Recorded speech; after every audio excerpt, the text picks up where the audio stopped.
Assalamualaikum warahmatullahi wabarakatuh. Selamat pagi, siang, sore, atau selamat malam bagi teman-teman pengguna interface modeling dynamic system PMKK.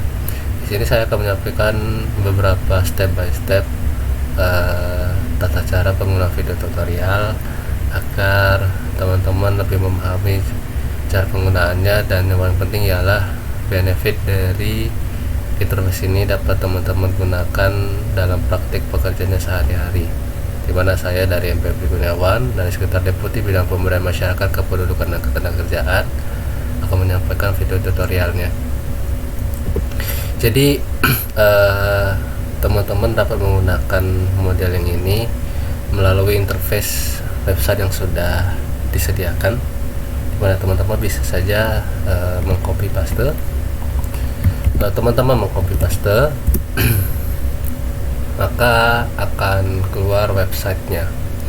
Jadi ini adalah landing page dari keseluruhan Dynamic System PMKK, di mana pada dasarnya website ini atau dashboard ini berisi dua bagian utama. Yang pertama adalah page dashboard, ada page 1, 2, 3, dan 4, dan fitur dashboard 1, 2, 3, 4. Jadi pada dasarnya adalah teman-teman dapat menggunakan website ini, di mana website ini terdiri atas 8 bagian. Saya akan menyampaikan 4 page dashboard dan 4 fitur dashboard. Jadi page ini adalah bagian dari dashboard atau website yang sebenarnya untuk dokumentasi atau karakter atau pengenalan introduction dari dashboard ini.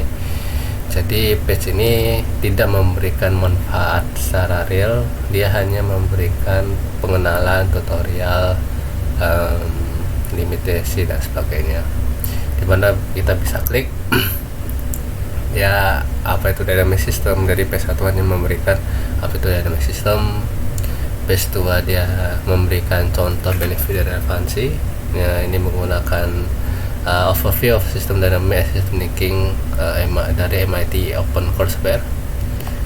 Yang ketiga adalah video tutorial. Ini ada foto tutorial yang lama per 6 April, tapi video tutorial saya sedang buat ini nanti ya, cepat atau lambat saya akan upload. Dan limitasi dari dynamic system ini. Jadi pada dasarnya 4 page ini, page 1, page 2, page 3, dan page 4 adalah pengenalan umum dari website ini. Selanjutnya adalah fitur dashboard. Fitur dashboard ini adalah kondisi real atau fitur atau bagian dashboard yang memberikan kondisi nyatanya. Tapi sebelum kita mendapatkan fitur ini, maka ada baiknya teman-teman mengambil modelingnya terlebih dahulu. Jadi di sini kita lihat, di sini ada beberapa modeling, kita bisa download. Jadi produk modeling dan website modeling adalah dua produk yang terpisah. Dengan asumsi ketika misalnya teman-teman sudah membuat modelingnya dan misalnya dari step sudah sekitar deputi sudah bawa modelingnya, maka kita bisa ambil, kita bisa download dari drive-nya. Lalu kita langsung ke fitur 3-nya dulu, dimana di fitur ini teman-teman tinggal mengupload modelingnya. Jadi misalnya ada modeling 3 April, model 10 Mei, kita ambil 10 Mei yang terbaru. Nanti dari model 10 Mei ini, maka teman-teman sudah mengupload modelingnya. Jadi produk modeling produk 1 dan produk 2 adalah produk website interface.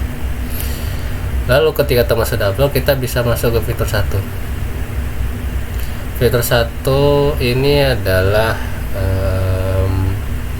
pada dasarnya adalah bagaimana kita berusaha melihat seluruh indikator di PMKK, lalu bagaimana dia trennya dan bagaimana dia targetnya, apakah dia menjauh atau menurun. Di sini ada respon indikator PMKK, 3 indikator utama di sini adalah tingkat kemiskinan, Gini rasio, dan TPT. Dalam video barangkali namanya belum sesuai, tapi kalau nanti teman-teman menggunakan, maka yang berubah adalah tingkat kemiskinan, Gini rasio, dan TPT.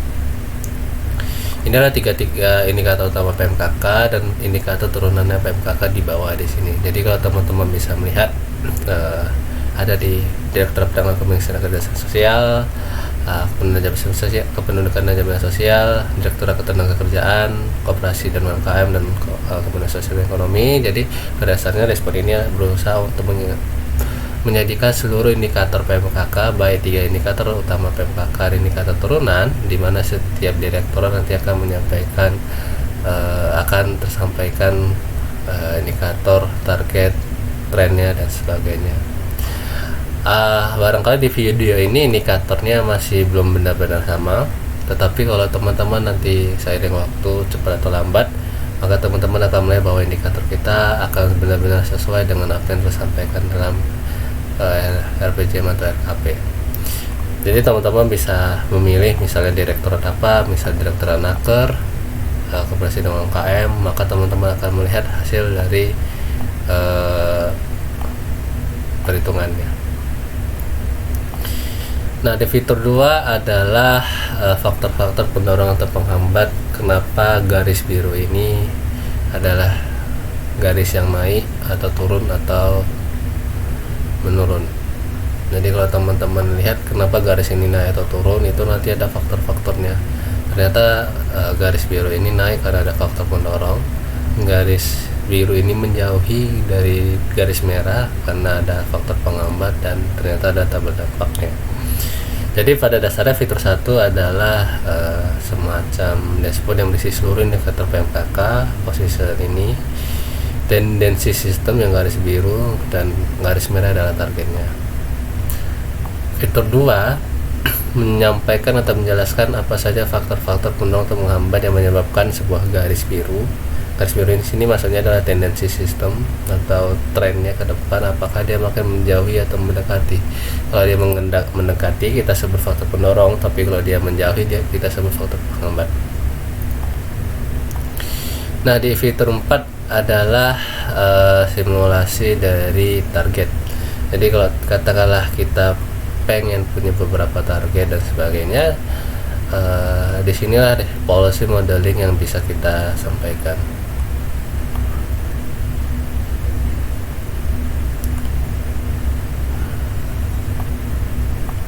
Nah, di sini teman-teman barangkali bisa melihat bahwa banyak banget grafik-grafik di sini. Jadi ya benar.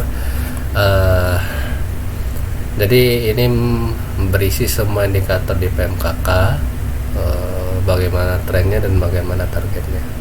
Di sini teman-teman bisa menggeser kiri kanan kiri. Bagaimana kalau misalnya kita memberikan intervensi yang besar, maka dia akan memberikan yang namanya simulasi. Jadi garis hijau ini adalah tren awal kalau misalnya kita tadi belum memberikan simulasi, tetapi garis biru adalah perubahan proyeksi ketika kita memberikan intervensi, apakah dia semakin menjauhi garis merah sebagai target atau dia makin mendekati. Di sini teman-teman bisa menggeser kiri kanan, tentu ini berdasarkan policy modeling yang disampaikan. Jadi pertama teman-teman bisa memilih kita mau membuat indikator apa. Teman-teman silakan dipilih. Maksimal grafik yang ditampilkan itu 6. Terus ada keterangan garis grafik, garis biru putus-putus menunjukkan sistem atau tren awal, garis hijau menunjukkan skenario hasil perubahan, dan garis merah merupakan target yang mau kita kejar. Sumbu grafik di sini disampaikan kalau sumbu X itu adalah tahun dan sumbu Y adalah nilainya. Jadi teman-teman bisa menggeser, oh ternyata pada saat ini kita geser, ternyata keluarlah sugesti ero Cairo untuk seluruh direktorat terkait. Nah, tapi policy lever ini akan sangat tergantung dengan grafik yang teman-teman pilih di atas. Kalau misalnya grafik di atas semakin banyak, maka policy lever di bawahnya semakin banyak pula. Tentu nanti ini akan sangat tergantung dengan modeling yang teman-teman download.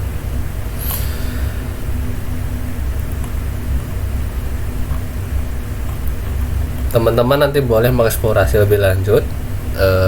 Jika melihat kita mau lihat indikator apa, kita pengen cari tahu indikator ini intervensinya apa saja yang cocok. Nanti ketika teman-teman sudah mengerjakan, maka teman-teman akan mendapatkan sugesti error yang berdasarkan tabel di sini. Tabel di sini, berdasarkan tabel di sini dan sebagainya.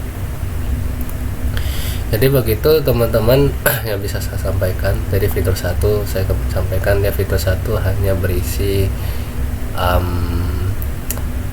tren dan apakah dia semakin menjauh atau mendekati target.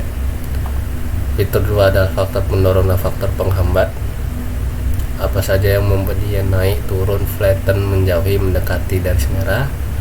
Dan fitur 4 adalah policy modeling yang kita susun. Teman-teman barangkali jika ada yang bingung, teman-teman bisa melihat Androids. Jadi sekedar deputi berusaha mengikuti produk website ini. Kerangka pikir yang kita gunakan sama persis ketika kita geser kiri kanan, maka derajat suhunya akan naik atau turun. Ini konteksnya adalah konteks lingkungan. Kita lakukan hal yang sama tapi untuk konteks PMKK. Misalnya garis ini bukan garis Celsius, tapi misalnya garis tingkat kemiskinan, tenaga kerja formal, dan sebagainya.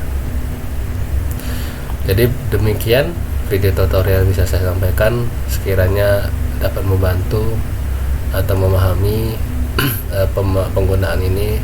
Jika dalam kedepannya terdapat tantangan untuk menggunakan memahami, silahkan nanti bisa menghubungi saya.